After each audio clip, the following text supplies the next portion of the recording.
साधु होना बड़ा कठिन है। कितना कठिन है? संत जन कहते हैं कि साधु होना कठिन है, चढ़ना पेड़ खजूर, चढ़े तो चाखे प्रेम रस और गिरे तो चकना। साधु बनना सरल है, थोड़ा अंतर है। साधु होना कठिन है, साधु बनना सरल है। साधु बनना सरल है। कितना सरल है? बोले 5 मिनट में व्यक्ति साधु बन सकता है। क्यों? बोले कमरे के अंदर जाओ, सिर मुड़ाओ, मोटे मोटे तिलक लगाओ, 2-4 मालाएं पहन लो, लाल पीले कपड़े पहन लो, हो गया काम। साधु बनना सरल है, होना कठिन है। साधु स्वरूप का नाम नहीं है, साधु स्वभाव का नाम है। स्वभाव में साधुता, त्याग, वैराग्य आ जाए, ये साधु है। इसलिए साधु बनना बड़ा सरल है। और कुछ लोग तो इसीलिए साधु बन जाते हैं कि चलो इस रूप में रहेंगे तो बहुत सारे काम बन जाएंगे। एक महात्मा कहते थे कि सिर मुड़ा लो फिर तो सब कुछ मिल ही जाएगा। क्या मिल जाएगा? बोले मूड़ मुड़ाए 3 फल। सिर मुड़ा लो तो 3 फल मिलेगा। मूड़ मुड़ाए 3 फल, मिट जाए सिर की खाज, और खाने को बढ़िया मिले लोग कहें महाराज। खूब बढ़िया खाने को मिलेगा, लोग कहें हर महाराज कुछ खा लो, महाराज कुछ ले लो। तो कुछ लोग तो इसी के लिए साधु बन जाते हैं। तो बनना बड़ा सरल है, होना कठिन। क्यों? बोले साधु स्वभाव का नाम है, जिसके अंदर सहन शक्ति आ जाए, मान अपमान सब कुछ सह ले, दुष्टों के कठोर वचन को भी सह ले, लोगों के द्वारा किए गए अपमान को भी सहन कर ले। सील गहन सबकी सहनी।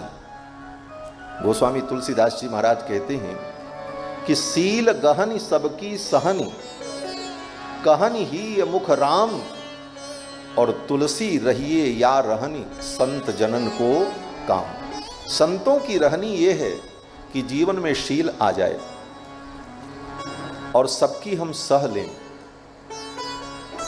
और कहन ही ये मुख राम, और हृदय से और मुख से राम नाम लेते रहे। तुलसी रहिए या रहनी, संत जनन को काम। ये संतों की रहनी है।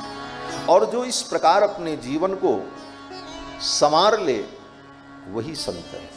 और ऐसे संत मिलते हैं तो उनकी कृपा का फल क्या होता है? बोले कि उनकी कृपा का फल होता है कि भगवान के चरणों का प्रेम प्राप्त हो जाता है। भगवान के चरणों का प्रेम, भगवत भक्ति, इसको प्राप्त करने का 2 उपाय नारद जी ने बताया है। जिसको हम भक्ति कहते हैं, जिसको प्रेम कहते हैं, इसको प्राप्त कैसे करें, ये मिले कैसे? लोग कहते हैं महाराज कृपा करो भगवान के चरणों की भक्ति बढ़े।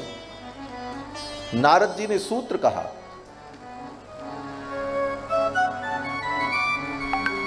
कि महत् कृपयैव भगवत कृपालेशाद वा। ये सूत्र है नारद जी का, नारद भक्ति सूत्र। नारद भक्ति सूत्र में 84 सूत्र हैं, और 84 सूत्र में भक्ति, भक्ति का स्वरूप, भक्ति की प्राप्ति का उपाय, भक्त का स्वभाव, भक्त का कर्तव्य, इन सब विषयों पर विचार नारद जी ने किया।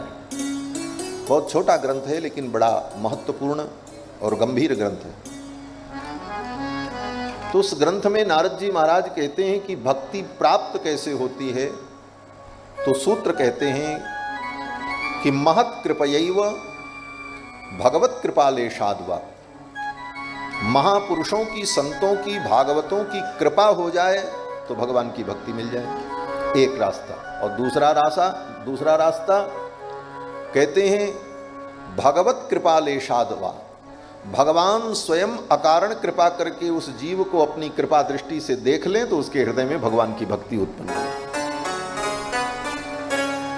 जायमानम ही पुरुषम यम पश्येन मधुसूदन। कुछ लोग जन्म से ही बिना किसी सत्संग के उनके अंदर भगवान के प्रति प्रेम होता है। बचपन से ही भगवान के चरणों में अनुराग उत्पन्न हो जाता है। उनको सत्संग तो नहीं मिला, लेकिन ये अनुराग आया कहां से? बोले वो भगवान की कृपा का फल। जायमानम ही पुरुषम यम पश्येन मधुसूदन। जब जीव जन्म लेता है मानव योनि में, उस समय भगवान मधुसूदन कृपा करके अपनी कृपा दृष्टि से उसे देख लेते हैं। जायमानम ही पुरुषम यम पश्येन मधुसूदन सात्विक सतु विज्ञेय सवै मोक्षार्थ चिंतक। वही परम सात्विक भागवत भक्त बनता है और वही भगवान का प्रेमी बनता है, और उसी के मन में मोक्ष की कामना उत्पन्न होती है कि हम संसार बंधन से मुक्ति को प्राप्त करें। तो संतों की कृपा हो, ऐसे संतों का संग मिल जाए तो भगवान की भक्ति प्राप्त हो जाती है।